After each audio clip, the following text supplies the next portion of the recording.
Alors, la question, c'est de savoir si le réchauffé est aussi bien, voire mieux que le plat original. Parce qu'en fait, ce qui s'est passé, c'est qu'on a fait une première vidéo concernant les 5 éléments, les doigts, les étirements des doigts. Et puis, bon, il s'est passé un petit souci technique. La vidéo, pop, eh ben, elle a disparu. Elle n'existe plus. Elle est partie, je ne sais pas où.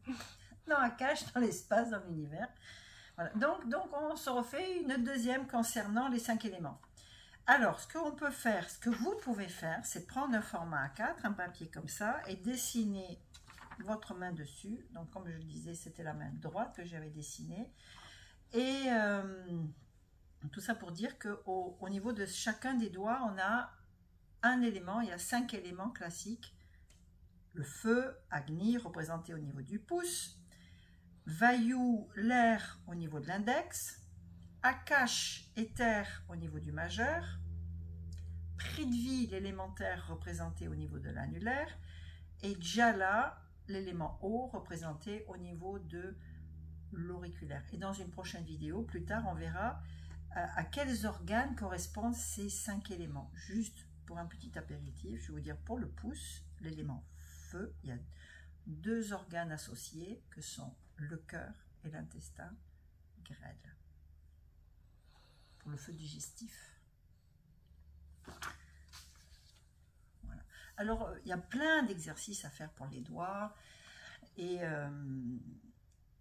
anti-rhumatismaux. Les Pawan Mukta Asana sont des exercices anti-rhumatismaux. Asana signifie posture. Pawan, l'air. Mukta, moksha, c'est la libération des vents. Donc parfois, quand on fait des exercices au niveau des doigts, eh bien, on peut entendre comme du papier à bulles quand on écrase dessus, que ça fait un espèce de petit bruit dans l'articulation. C'est la libération des vents de l'air dans les articulations.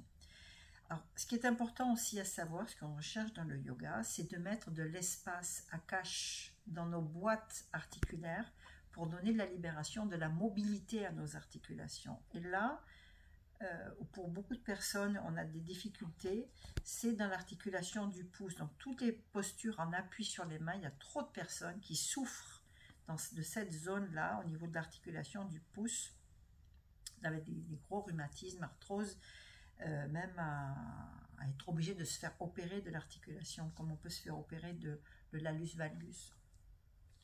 Mais ça existe, il y a des gens qui se font opérer parce que c'est tellement en souffrance dans cette zone-là. Ils se font mettre des prothèses de cette articulation-là. Donc, avant d'en arriver à ce stade-là, c'est bien de faire de la prévention, et c'est ce que je vous propose avec des exercices extrêmement simples. Donc, le premier exercice que je vous propose, c'est de venir croiser les doigts et de mettre le fascia palmaire ici en extension, parce qu'on a trop tendance à avoir les doigts crispés, du reste être très tendus au niveau de l'intérieur de ces tendons de la main. Il y a même un syndrome qu'on appelle la maladie, le syndrome de Dupuytren, où tous ces tendons ici à l'intérieur des mains se raccourcissent, et puis il y a des personnes qui sont même obligées de se faire opérer de cette zone-là, tant les doigts sont tendus et recroquevillés. Donc on va aller croiser les doigts, ouvrir les mains. Alors l'exercice peut se faire soit les paumes des mains tournées vers le ciel, soit vers soi, comme vous voulez. Quand on est dans ce sens-là, comme ça, c'est un peu plus puissant pour l'étirement des mains. À vous de voir. Mais l'idée, c'est d'aller faire travailler les pouces. Alors, premier exercice, c'est les pouces sont verticaux et on va les mettre horizontaux. Inspire, expire.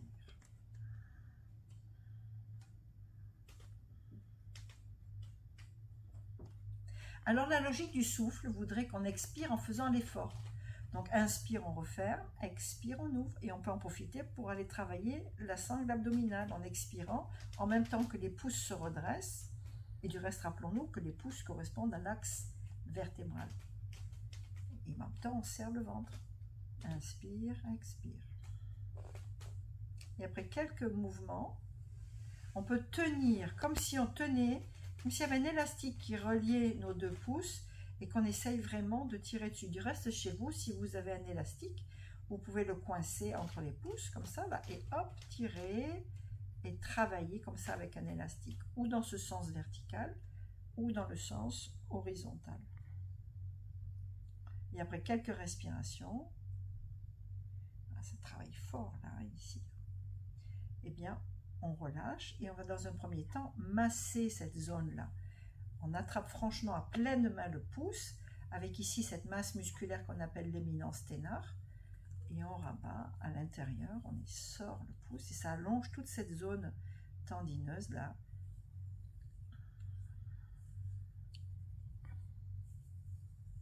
Voilà, et de l'autre côté pareil.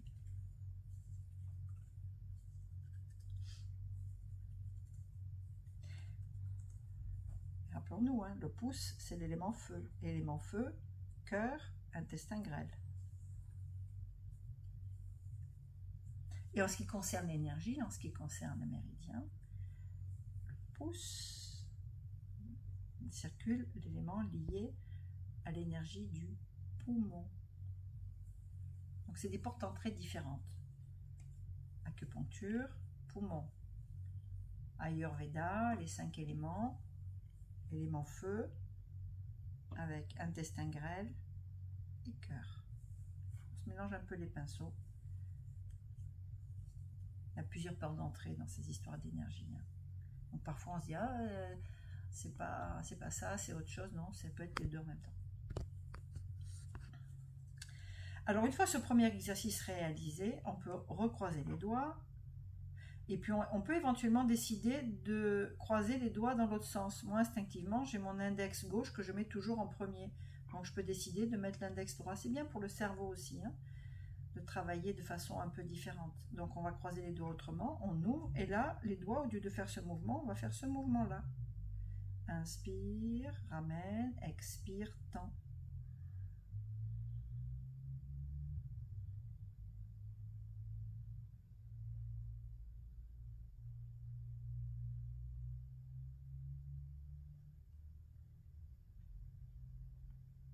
Et on peut le faire comme ça.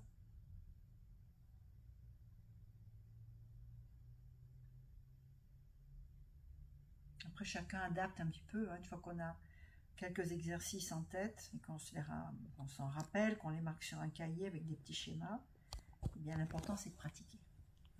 Pratiquer, pratiquer. 99% de pratique juste pour 1% de théorie.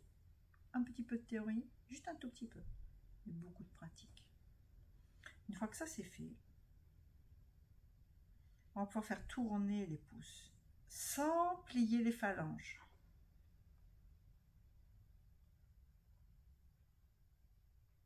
Une fois qu'on a tourné un peu dans un sens, ça demande parfois un peu de concentration, de garder les doigts tendus sans plier les phalanges. On a tendance instinctivement à avoir un mouvement de pliure des phalanges. Une fois qu'on voilà, une espèce de petit réflexe à faire bouger là, mais non. Et ensuite, là, on va faire bouger les phalanges. Mouvement en vague. Tire le pouce en arrière. Tire bien le pouce en arrière. Après quelques mouvements comme ça, fait le contraire. On avance et on tourne dans l'autre sens.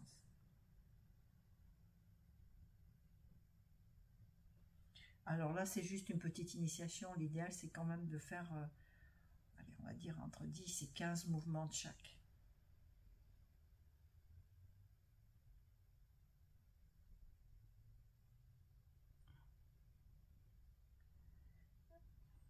Alors, il y a un exercice qu'on n'a pas fait dans la vidéo précédente, comme quoi, des fois, le réchauffer, c'est mieux que la première version. Quelque chose qu'on fait habituellement, que tout le monde connaît, ça s'appelle se tourner les pouces. Excellent exercice aussi, mine de rien. Tourner les pouces. Et dans l'autre sens.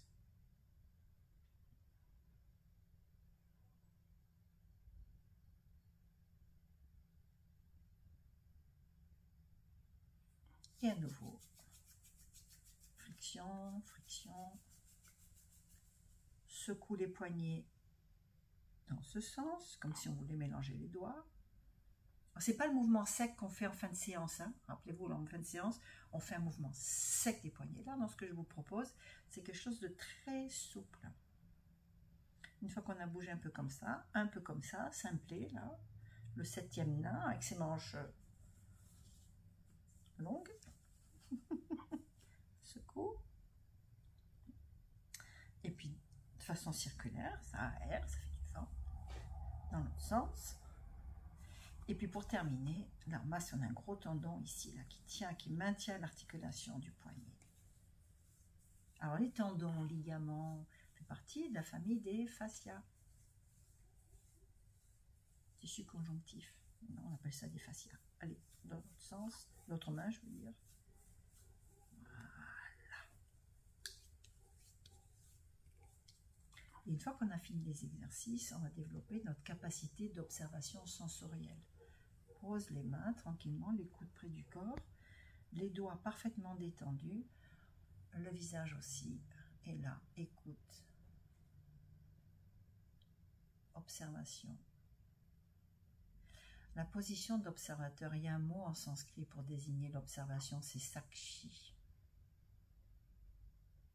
C'est une attitude, un placement du mental, un des plus importants dans le chemin, sur le chemin du yoga. Sakshi, la position de témoin. Alors le témoin, c'est compliqué de rester neutre, parce qu'on est dans un premier temps en termes de j'aime, j'aime pas, c'est bien, ça me fait du bien, ça me fait pas du bien, ça me fait du mal, etc.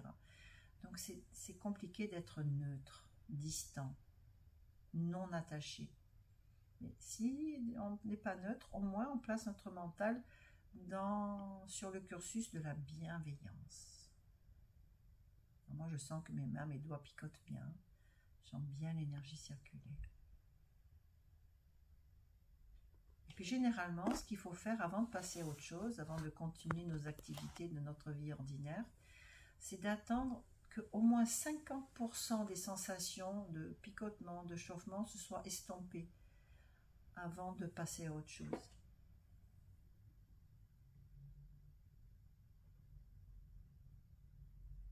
Donc les mains, les doigts sont détendus, le visage aussi. Pense à la mâchoire bien relaxe, détendue. Souffle subtil au bord des narines, creuse et vide. Alors pas d'ujjayi là. On sent bien que la circulation de l'air se fait de façon libre, sans aucune constriction, sans aucun frein au niveau de la gorge.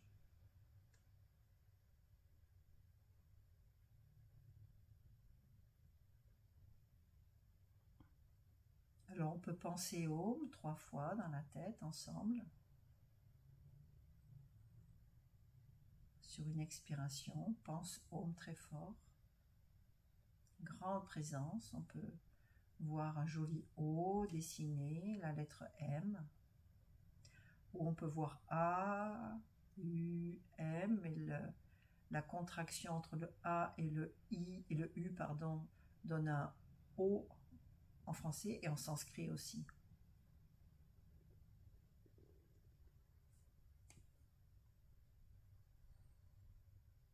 Il y a la puissance de ce son intérieur. Et on peut passer maintenant à une autre activité. Et je vous dis à bientôt. Namasté.